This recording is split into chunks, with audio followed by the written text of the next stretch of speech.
Okay, this is the fender outside here, and let me kind of walk down the side here a little bit.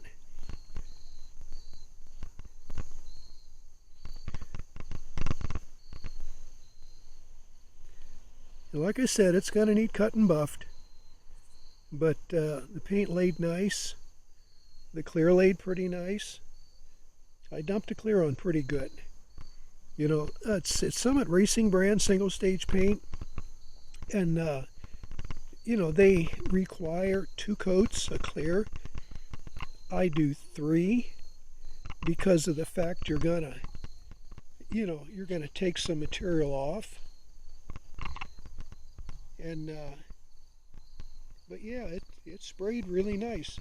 There is a couple little issues on it, but it's nothing big. But yeah, I think it's going to look pretty good. You know, this is the second day since it's been on there. I'll let it stand, you know, a while. Let it cure out, especially inside the canopy, because it gets hot in there. So it'll kind of, let's say, get baked. And but yeah, it turned out pretty good.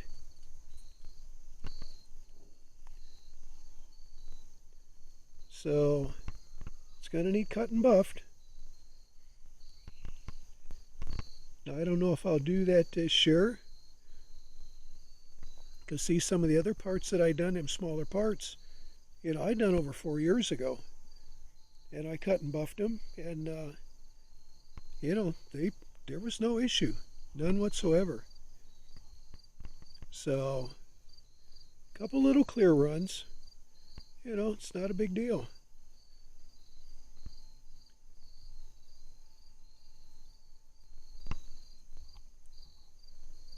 So that's what we got. So far, so good. Okay, here's the latest on the fender. As you can see, them spots, they're way down, that's the back part of the fender, down around where the antenna hole is, up to the part that's actually touching the floor. Let me go up here. Right there and right there. The paint, I done 2 coats of color, 3 coats of clear. The color laid beautiful. Metallics, beautiful. No problems. The clear, like I said, 3 coats. I do 3 coats in order, you know, because you're going to wet sand, you're going to take some layers off. I mean, everything just went on fantastic. So I left it sit for a couple, 2-3 days to come out and, you know, let it cure out, let it flash good, and start the wet sanding process with it, and buffing, cut and buff. So when I came out, these spots that you see, that's actually primer there because I did a little test. It was real rough textured. So other than when I originally got done, you know, there was some orange peel and stuff, but everything was smooth. As smooth as glass, other than, you know, some orange peel. So it was rough textured, and I thought, well, you know, what's going on here? So I went and I started a wet sand, and these areas, the best way I can explain it is if you were to take a wire wheel and just roll it on the paint, and each wire, just like a whole bunch of little pins sticking into the paint. And I thought, what the heck is this? So anyway, so I thought, okay, well, let's wet sand some more and see if this will wet sand out. Well, the roughness went away. It smoothed out nice, but the pinholes were there. So I thought, okay, let's see what's going on. So I got out to DA with 180, and I took some, actually that wasn't enough, so I took some 80 grit. So these pinholes actually went down into the sealer and the primer. Now, the other fender, all the parts I've done, same primer, same sealer, everything. Same coats, everything, identical. Mix with the primer, the sealer, everything. Color, clear, everything. Clear and color is 4-to-1 mix. So anyways, now it's just like in past videos, I've had some issues on this fender. It's all I'm doing is chasing problems. So I thought, well, you know what? I'll just repair the top side of the fender. Okay. Now there again, there's going to be more color and more clear. And I thought, you know what? I can end up doing that. And then something else is going to pop up on another spot on this fender. That's the way it's been. And this is the worst. So I come to the conclusion, it makes me sick that I wasted the color and the clear, but I am going to strip this fender completely down to bare metal. The whole thing, I'm tired of playing the games, and get it stripped. There is some body work that's going to have to be done because of the, just little dents, minor, stuff like that. Little dings, but that's okay. But this is what I'm going to have to go ahead and do, is to correct this problem and stop from chasing. If I were to do just the top of the fender, because the whole thing's going to have to be re-cleared, I got to blend the paint. So what else is going to pop up? So it's just more color, more clear wasted. This way, I'll go ahead and I'll just strip it, get everything off, and then basically start from scratch and just get everything fresh. But, now the only thing I can think of, prior to my accident 4 years ago, I had both fenders, primed and sealed, ready for paint. Well, then the accident happened, and then everything hit the fan. Well, both fenders sat for 3 years with no top coat. But here's the thing. The other fender, there was no problem. Same amount of color, same amount of clear. That fender looks great, other than it needs, cut and buffed. No issues. No issues anywhere on that fender. Same application, same everything. But there's something somewhere.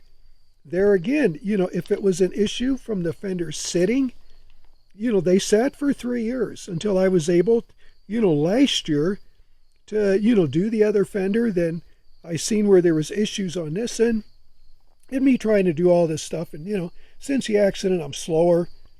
But yeah, it's just, that's the only thing I can think of, is just go ahead and just strip it, get it over with, and then start from scratch. But the bad thing is, as you can see here in the garage, I don't have a whole hell of a lot of room. I got stuff everywhere.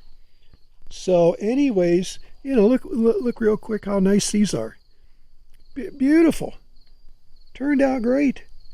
Same application, same everything on these parts. But, so what I'm probably going to have to do, because I don't have the room, the weather, it's going into October. The weather's going to get crappy. I already took down the pop-up canopy in the back. I can go ahead and do the stripping, do the priming, but the painting, unfortunately, due to the amount of room I have, this is going to have to wait till next year. And it's very aggravating, but this is what I'm dealing with right now. And, but on the next video, I did buy one of these, or I ordered one of these drum sanders, because I am not going to DA sand everything off of this fender, because I'm going to be dogging the crap out of the compressor, using up a whole bunch of sandpaper. I'm not doing it. I'm not using paint stripper. I've done that in the past. That's nothing but a mess. So I ordered one of these things, and so the next video, I guess we'll just call it a little kind of a tool review. And just like I said, I am not going to use a DA on this. I'll go through a whole bunch of sandpaper, and run the crap out of the compressor. I'm not going to do that. So, but this is what happened.